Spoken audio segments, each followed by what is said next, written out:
¿UNESCO? Oh, qué gusto. En inglés. En UNESCO, menos mal. Sí, porque... Well, topic, rather than give you a factual theoretical presentation on the topic, I would actually like for all to ponder about it and actually really think about the freedom of expression. Now, first of all, let's start with what is the freedom of expression. The freedom of expression, the right present in the Universal Declaration of Human Rights that was written in 1948, reads exactly like this. Everyone shall have the right to freedom of expression. This right shall include freedom to seek, receive, and impart information and ideas of all kinds, regardless of frontiers, either orally, in writing or in print, in the form of art, or through any other media of his choice. Now, why is this right, or this freedom, so important? Well, the right to freedom of opinion and expression is fundamental by itself, because it enables others' rights, like other kinds of rights. These include economic, social, or cultural rights, such as the right to education, or civil and political rights, such as the right to association and assembly. This means that if objective information is not given out to all of the population, people cannot make their own personal opinions and express their ideas.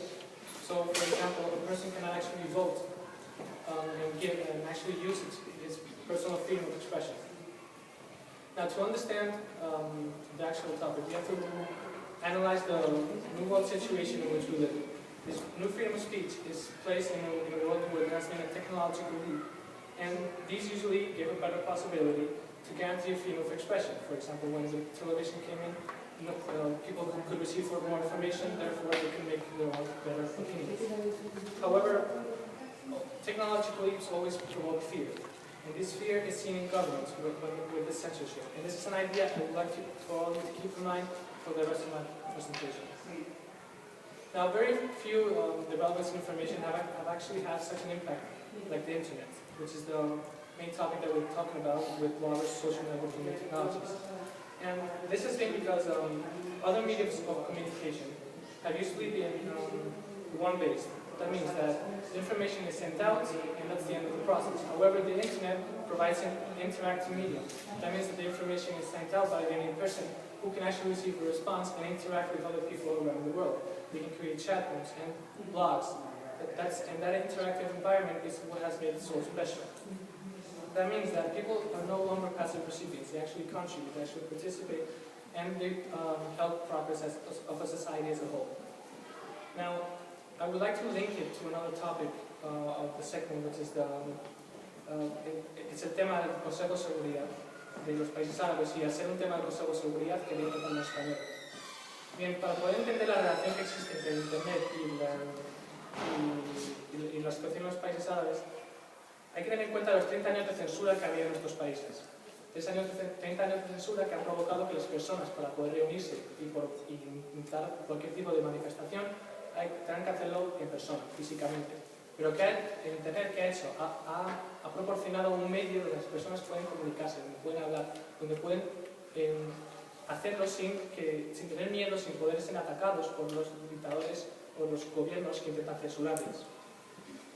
Y como un activista de protesta de Egipto dijo, usamos Facebook para programar protestas, Twitter para coordinar y YouTube para decirle al mundo. Esto me parece muy interesante porque realmente explica cómo han funcionado todas estas protestas a través de las redes sociales. Y han demostrado que los jóvenes de estos países pueden garantizar su participación política y sus derechos de expresión a través del Internet y las redes sociales. Además, estas redes sociales lo han hecho en un tiempo real y entonces han sido un papel clave en las manifestaciones que han ocurrido y en todas las revueltas que ha habido. So, what has the UN actually done on this topic for now? Well, since the UNESCO, I looked up the UNESCO and I saw that there was a workshop where people from all around the world came, and one that really pointed out or called my attention was Frank Leroux, which is a special rapporteur for the Human Rights Council of the Freedom of Expression. And he did a report. And in that report, the main problems were the fact that the application of laws and censorship from the governments who were afraid of the freedom of expression because they did not agree with the things that were going around in the internet. And that is why in the report, Frank Leroux calls the freedom of expression in the internet actually and it specifically talks about it as a special right.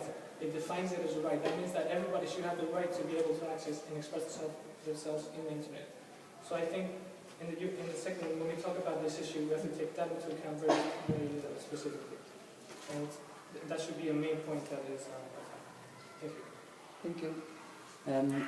I guess my question would be, what other resolutions do you think the UN should approve to grant freedom of speech worldwide? Well, there hasn't really been any resolutions made. There was only this workshop and this report by Human Rights Council. So that's why we're debating here, and we can actually make a lot of first resolutions.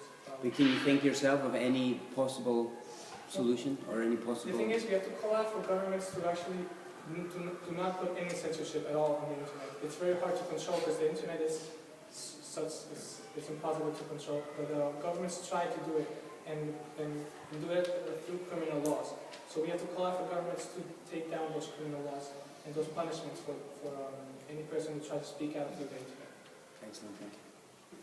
Which are the functions of UNESCO, most particularly in connection with journalists and freedom of expression? Well, since the UNESCO talks a lot about education, to be able to be educated, you have to be able to have information, objective information given to you so you can provide your own freedom of expression. So I think that those rights of being able to talk, it's directly connected with the education, and that's why it's being debated in UNESCO. If I understood your question correctly. And what is the reaction of the authorities of UNESCO when, you know, some action is taken against journalists? Because some of them are killed. Well, that's more of a topic for, I think, for another committee, because that's really, for example, last year in the Security Council we talked about the protection of civilians, and journalists, in a way, are kind of in that group of people, because they're not soldiers, they're civilians, they're just normal people, even though they're going there for their job. So I think the protection of people goes into another committee.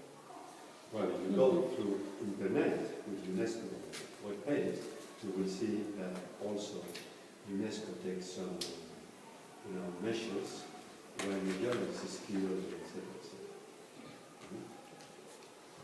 Okay. ¿Por qué quieres ser candidato?